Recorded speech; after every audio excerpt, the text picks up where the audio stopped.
Did you have a bad day in your NFL Survivor Pool? Have no fear, as I, Shawn Stewart, am hosting a NFL Survivor Pool contest on Splash Sports. Now, in order for you to play, download the Splash Sports app on Google Play or on the Apple Store. Use my code UUM2IX, and if you put in 2 entries in your NFL Survivor Pool contest, you will get $10 free. Information and link to the contest will be in the box description below. And be sure to tune in to Safe for Trap every Thursday night at 7 p.m. Eastern Standard Time on the 586 Sports YouTube channel. First one we're going to talk about is the Los Angeles Rams and the Seattle Seahawks. So right now, the Rams are in the middle of the NFC West race. So if the Rams were to lose the game against the Seahawks, there's possible that Cooper Kupp could be in the trading block. So the Rams do have enough veteran pieces to pick apart a vulnerable Seahawks defense, and there aren't many easy games left on the Rams schedule if you look at it. Now, when I look at the Seahawks, the Seahawks have lost each of their last 5 games against NFC West opponents on a winning streak, and the road team has won the first quarter in each of the Seahawks' last 3 games. Now, before, I think I want to say Wednesday, I thought I want to take the Rams, but I was like, I don't know about that because the Seahawks, when you're in Seattle, you never know what's going to happen. So I was going to say the Rams, but like you said, you want to stay as far away from divisional games as possible.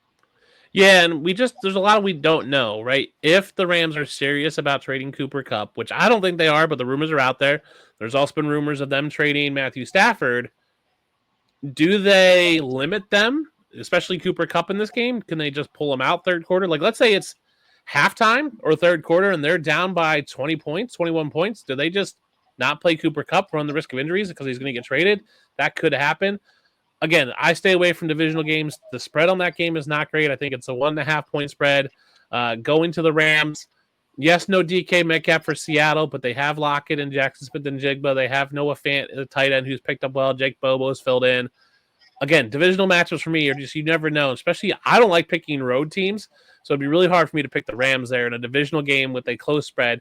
Let's face it, Vegas odd makers, that's what they do for a living, and they have to be good. So if they're saying it's a 1.5 point game, that means it's almost too close to call.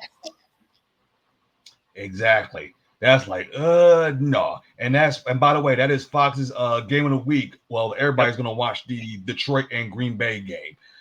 The next one, since Fox is doing a doubleheader, the first one, I'm glad they're showing the game.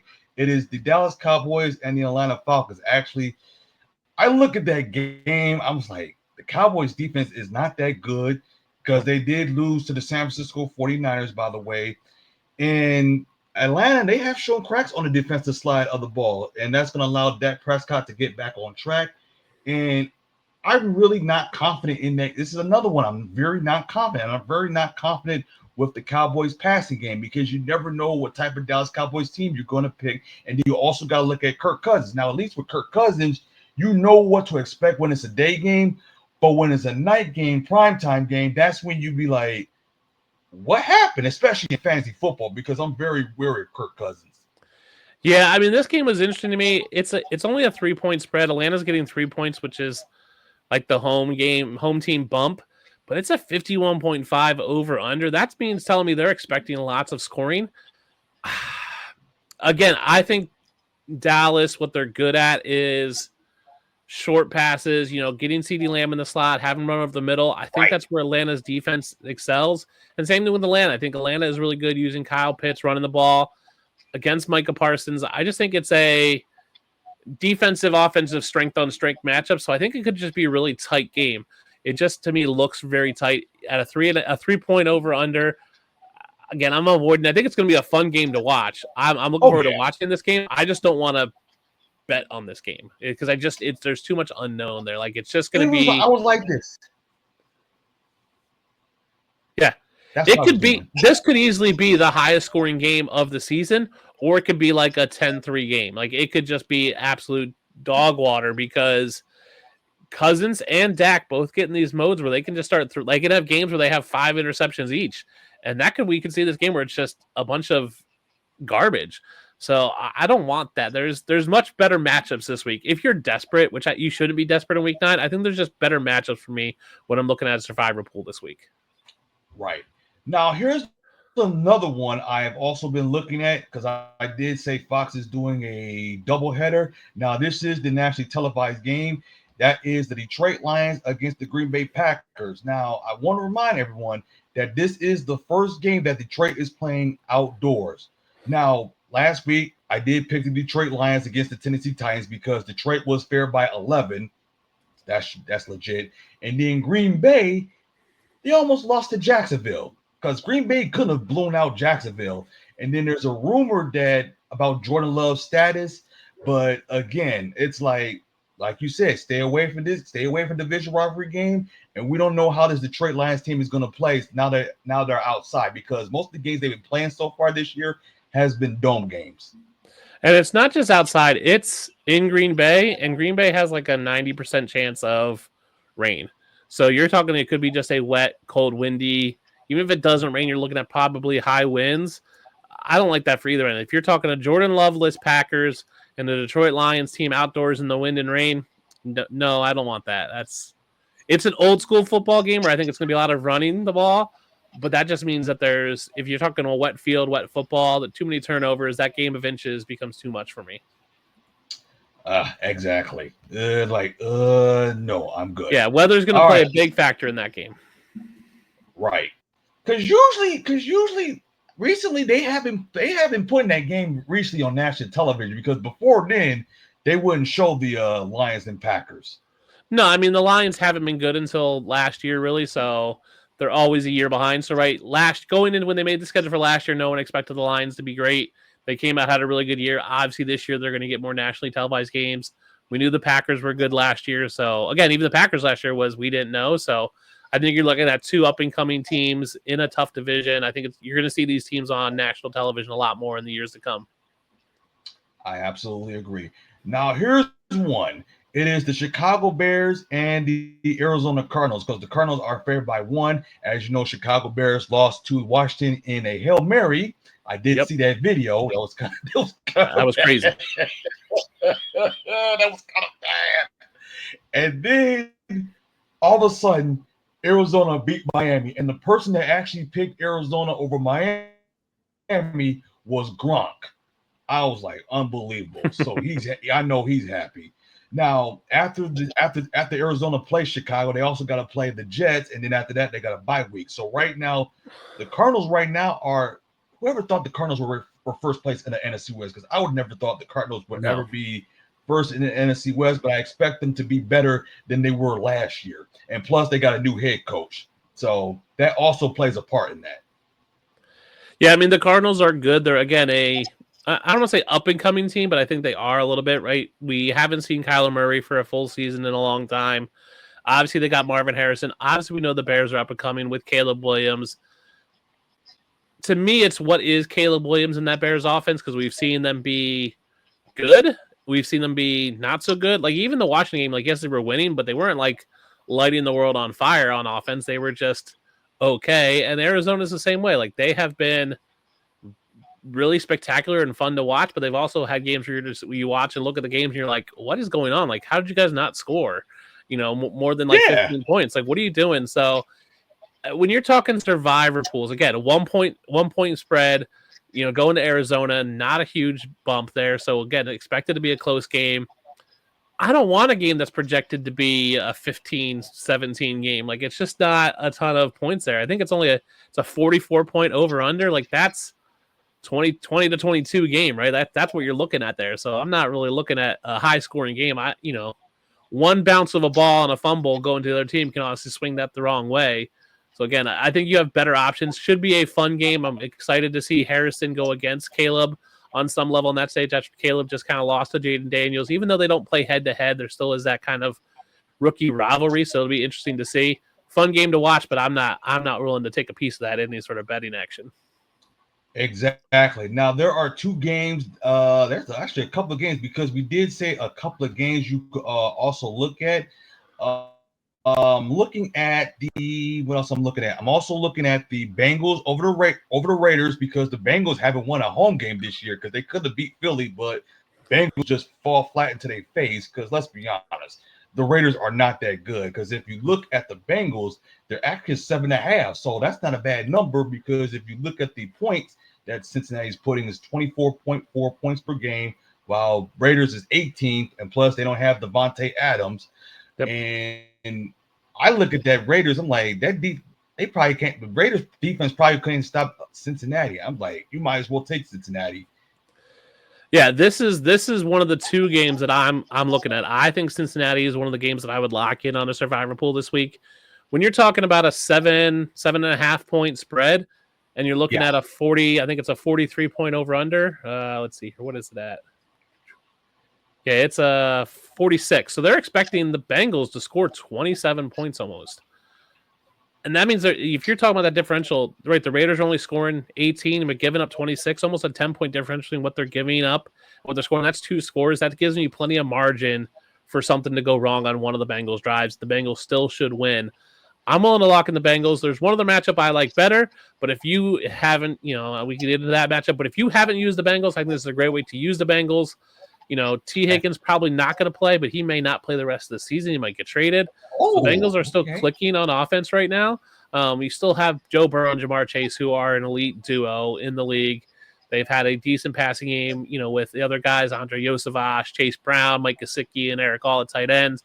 Running game's been good. I think they can easily beat the Raiders. The Raiders are a big question mark. Who's the quarterback? Obviously, they've gone to Minshew. Does Antonio Pierce keep his job all season? Who knows? They could lose this week and he gets fired. So will they trade Max Crosby? Who knows? This could be a game where Max Crosby plays very little because they're going to trade him on Monday. So who knows? I like the Bengals this week. That's one of my locks for this week in Survivors. Pick the Bengals. And then I also look at the Chiefs and the Buccaneers because the Buccaneers they don't have Mike Evans and what's his name? Mike Evans Chris Godwin. and Chris Godwin. And plus the game's at Arrowhead Stadium. Now the game I don't like is the Colts and the Vikings because if it was Anthony Richards, I would say take the Vikings. But since Joe Flacco's playing, it's a no-no for me because if you see it, 28% people choose the Colts while 71% choose the Vikings. So if you're going to choose the Vikings, I will be very cautious of that. I'll be very cautious. It's another one of those games very much like the Cleveland Browns last week with Joe Flacco coming in. Does that give them the spark to beat the Vikings, who are good, but it's still Sam Darnold back there, who can revert back to his old self?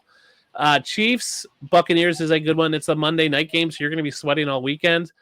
I love that the Buccaneers are giving up the 30th most points, but they're also scoring the third most. So they are giving up 35 points a game, but they're also scoring 35 points a game. So again, you're just not getting enough. You're not getting enough differential there for me. It's an interesting matchup, good point spread. So my process is I take out all the divisional matchups, then I look at anything that's 5 or more points over in a point spread, and then I go from there. Who's got anybody coming off a bye week, anybody with a coaching or quarterback change, like you see with the Colts. So it was on my short list, but I'm wary of Tampa Bay. They can still score points when needed. And then there's another one they should win it, but I'm very iffy. Is that the Broncos and the Ravens? Because right now they're actually showing that game in my area. By the way, now, yeah, I know. I would never thought that game would be Jim Nantz and Tony Romo calling that game. Now the thing about the Broncos, because I know they did beat the Carolina Panthers, but their defense is not to be fooled. No. So if you pick Baltimore, you may want to pay attention to the Broncos defense, and you got to look at Bo Nix because I would have never thought Bo Nix would be like this spectacular quarterback so far. Yeah, I mean it's the biggest point spread. It's an 8 point. It's an 8. Baltimore's mine is 8 right now on the spread. It's the biggest one of the week. Obviously, Baltimore is really good. You look at it this way: they're giving, they're scoring 30 points, but they're only giving up 26, so 4 points. I look at Denver; they're scoring 21, but they're only giving up 15. So they're scoring more than they're giving up. Bo Nix is a good quarterback. He's young. He's going to have his growing pains. I think Baltimore's going to frustrate him. But Baltimore could come out and shock the world and lose this game. And, Denver could go out and win. It wouldn't surprise me at all. And so it's scary when you're talking about, I think this will be a game that's going to lock a lot of people out because they're going to pick Baltimore. I think on your thing, it was 80% of people are picking Baltimore. If you're picking 81%. Baltimore, if you're picking Baltimore in your survivor pool, it's not the Denver you thought it was. It's a good Denver team. it's a good Denver team, and I think we're slow to realize that they're actually really good and actually coming on pretty strong. In the past 2 weeks, Bo Nix has looked really, really good. I think Bo Nix is in the running for Rookie of the Year right now. Oh, yeah. So I'm not trying to bet against them. Again, there's just better matchups for me. I think I would take I'd take Kansas City over Tampa over this game. I would take Cincinnati over the Raiders. Cincinnati over there for sure. Eagles, yeah, Eagles for me is Eagles over the Jaguars. That's my biggest lock. I think if I'm looking at a team, if I had every team available, it's Eagles over Jags. Eagles look really good. Jacksonville can't score points. Like they're middle of the road. They're 14th in scoring points. They're second in points against. So they're not scoring a ton, but giving up a ton of points. You've already used the Eagles, so I think you go with Cincinnati. But Cincinnati and the Eagles are the two teams that I think are locks this week to win. Jacksonville has looked better, but they just lost Brian Thomas. He's got a rib injury. Yep. Sounds like Travis Etienne's not going to play. Trevor Lawrence is a good, not great quarterback. So I think it's another game where if you haven't taken the Eagles already, I think it's a good week to take them. Right. And then I also want to mention about Baltimore, like people should, I don't know if people notice about Baltimore. Baltimore's going to have some issues with the passing defense. So if Baltimore can't stop the Broncos offense passing game, then there could be spelling for trouble. Yeah. And I think everybody's excited about Baltimore. They just traded for Deontay Johnson, thinking that's going to make them so much better. Yes, it makes them a better football team. I don't know if he's going to be up to speed this week so quickly. Like, he'll get his plays. He's a good receiver, but he's not great. It just seems like a game that everybody's going to be banking on, and it's probably just not going to come through. Right. And then also I'm also avoiding that Patriots and Titans game because both teams, let's be honest, both teams are bad. But at least with Tennessee, they could score, but the defense is not all that. Let's just put it that way. If I knew Drake May was starting for the Patriots and was healthy, I would take the Patriots, but he's not healthy. We don't know if he's going to start. He's not 100%, so I'm staying away from it. That's what I did. I stayed away from that. Now, where can my listeners find you on social media, by the way? Yeah, you can find me on Twitter or X. That's the best place to find me, at the DUnit13. So THEDUNIT 13. I'm there all the time. Got my DMs open. You can hit me up with fantasy questions or sports questions. You can also catch me Tuesday nights, 10 p.m. Eastern on Bridge the Gap YouTube, Bridge the Gap Pod. I do it every Tuesday night. So you can check me out there. That's the best place to find me. But Twitter's the best place to find me and my writing. I write for Fantrax. I'm the content director over at Dynasty Pros. So we got great articles coming out every week for you guys. But Twitter's the best place to find all my content right now. Good. Now I can find something to watch on Tuesdays now that baseball season is over. Yeah. But at least my Tigers made it to the playoffs. So hey, Detroit's on the come up, man. Detroit looked really good. I was there for the draft, man. It was awesome. They've really invested. The teams are looking good. The city's looking good. I think it's really on the come up overall. All right. So thank you very much. And I look forward to having you on a future show. We should do something like this again. Yeah, let's do it some other time. All right. We'll talk later. All right. Bye-bye. Bye. All righty. So thank you for watching.